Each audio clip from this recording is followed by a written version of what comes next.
आज सुनते हैं आषाढ़ मास में सुनी जाने वाली श्री शिव महापुराण की अध्याय 11 की कथा। तो एक बार बोलिए प्रेम से शिव जी की जय, माता पार्वती की जय। शिव पूजन की विधि तथा उसका फल। ऋषि बोले, व्यास शिष्य महाभागव सूत जी, आपको नमस्कार है। आज आपने भगवान शिव की बड़ी अद्भुत एवं परम पावन कथा सुनाई है।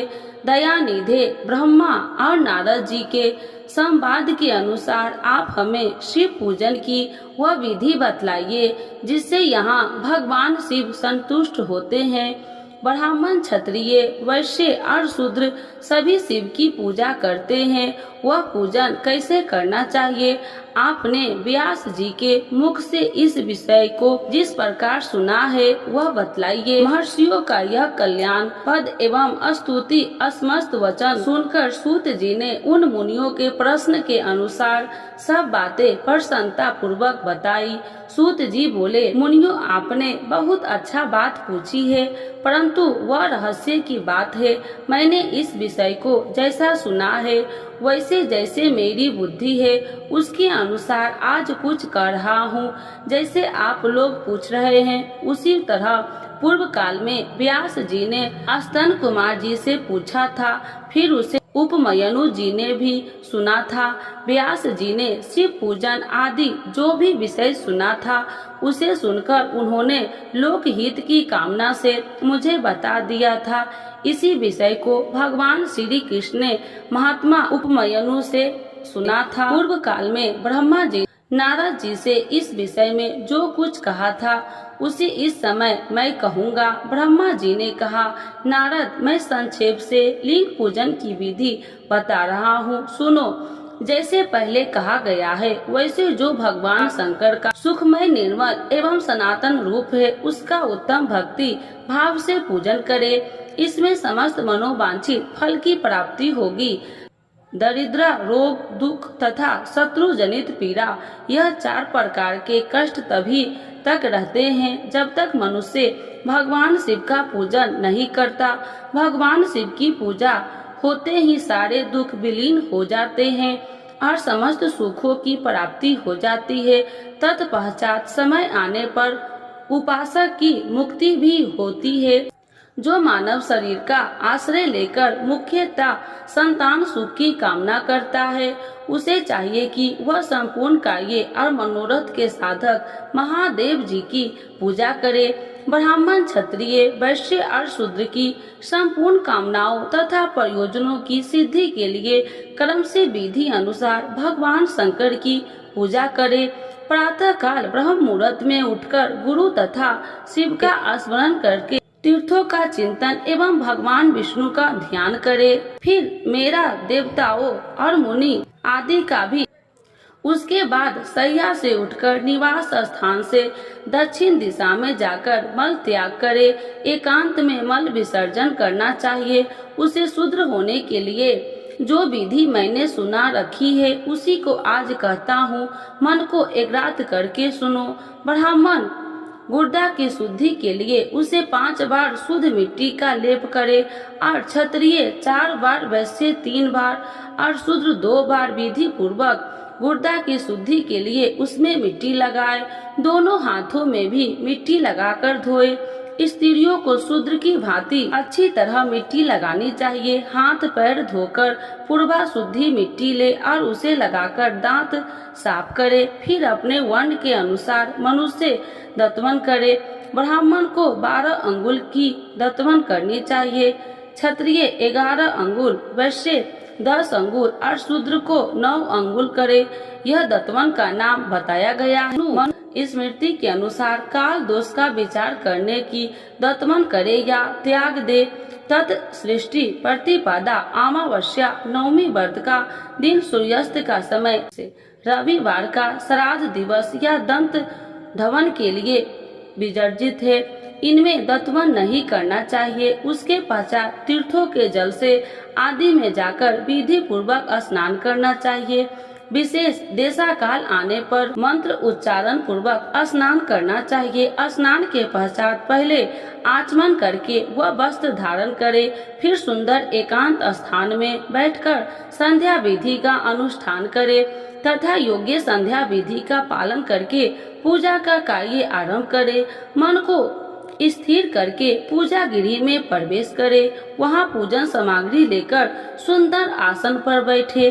पहले न्याय आदि करके क्रम से हर हर महादेव जी की पूजा करे। शिव जी की पूजा से पहले गणेश जी की, द्वारपालों की और दिग्पालों की भी भली भांति पूजा करके पीछे देवताओं के लिए पीठ स्थान की कल्पना करे अथवा अष्टदल कमल बनाकर पूजा देव्य के समीप बैठे और उस कमल पर ही भगवान शिव की समासीन करे। तत्पश्चात 3 आचमन करके पुनः दोनों हाथ जोड़ प्रणाम करके मध्य अथर्वण अर्थात कुभक करते हुए समय त्रिनेत्रधारी भगवान शिव का इस प्रकार ध्यान करे।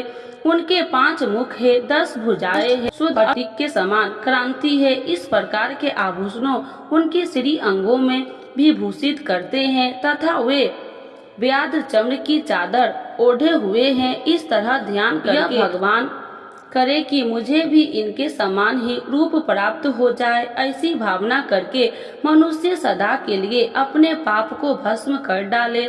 इस प्रकार भावना द्वारा शिव का ही शरीर धारण करके उन परमेश्वर की पूजा करे। शरीर शुद्धि करके मूल मंत्र का क्रमशः न्याय करे अथवा स्पर्श प्रणाम से ही संगत न्यास करे। ओम यद्यपति रूप से संकल्प वाक्य का प्रयोग करके फिर पूजा आरंभ करे। पाद अर्थ के आचमन के लिए पात्रों को तैयार करके रखे। बुद्धिमान पुरुष को विधि पूर्वक भिन्न भिन्न प्रकार के 9 कलश स्थापित करे। उन्हें कुशाओं से ढककर रखे और कुशाओं से ही जल लेकर उन सब पर प्रोक्षणा करे। तत्पश्चात उन सभी पात्रों को शीतल जल डाले। खस और चंदन को वाद पात्र में रखे। चमेली के फूल, शीतल चीनी, कपूर, बर की जड़ और तमाम इन सब को यथोचित रूप से कूट पीसकर चूर्ण बना कर ले और आचमनीय के पात्र में डाले। इलायची और चंदन को तो सभी पात्रों में डालना चाहिए। देवादिदेव महादेव जी के पर्श भाग में नंदीश्वर और पूजन करे। गंध, धूप और भांति भांति के दीपों द्वारा शिव की पूजा करे। फिर लिंगन शुद्धि करके मनुष्य प्रसन्नता पूर्वक मंत्र समूह के आदि से प्रणाम तथा अंत में नमः पद जोड़ करके उनके द्वारा इष्ट देव के लिए यथोचित आसन की कल्पना करे। फिर प्रणाम से पदासन की कल्पना करके भावना करे कि इस कमल पर पूर्व दल साक्षात अनामिका नामक यस्य रूप तथा अविनाशी है, दक्षिण दल लधिमा है और पश्चिम दल महिमा है, उत्तर दल प्राप्ति है, अग्नि कोण का पर पराक्रमय है, नित्यवर्त कोण का दल ईश्वरीय है, वाक्य कोण का दल वशिष्ठ है, ईशान कोण का दल सर्वज्ञत है और उस कमल की कर्णिका को सोम कहा जाता है। सोम के नीचे सूर्य है, सूर्य के नीचे अग्नि है और अग्नि के नीचे धर्म आदि के स्थान है। क्रमशः ऐसी कल्पना करके पश्चात चारों दिशाओं में अव्यक्त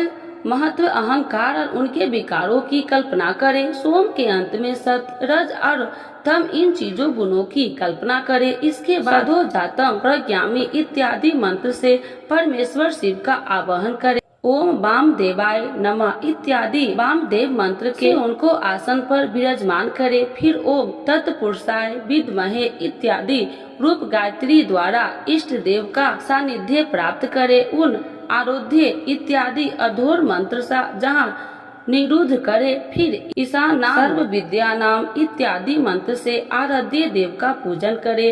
पाद और आचमनीय अर्पित करके अर्घ दे। तत्पश्चात गंध और चंदन मिश्रित जल से विधि पूर्वक रुद्र देव को स्नान करवाए। पंचगव्य निर्माण की विधि से 5 द्रव्य को एक पत्र में लेकर तब से ही अभिमंत्रित करे। उन मिश्रित द्रव्य के पदार्थों द्वारा भगवान को नहलाए। तत्पश्चात पृथक पृथक दूध, दही, मधु, घी, गन्ने के रस से नहाकर समस्त अभिष्टों के दाता और हितकारी पूजनीय महादेव जी का प्रणाम करके उच्चारण पूर्वक पवित्र देवियों द्वारा अभिषेक करे।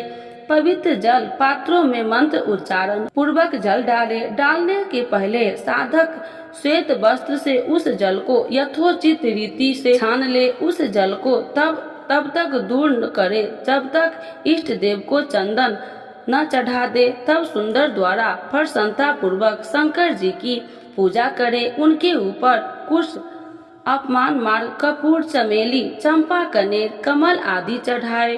पूजा करे। परमेश्वर शिव के ऊपर जल की धारा व्यवस्था करे। जल के द्वारा मंत्र उच्चारण पूर्वक पूजा करनी चाहिए। यह समस्त फलों को देने वाली होती है। ओम नमः शिवाय। तो एक बार बोलिए प्रेम से शिव जी की जय, माता पार्वती की जय।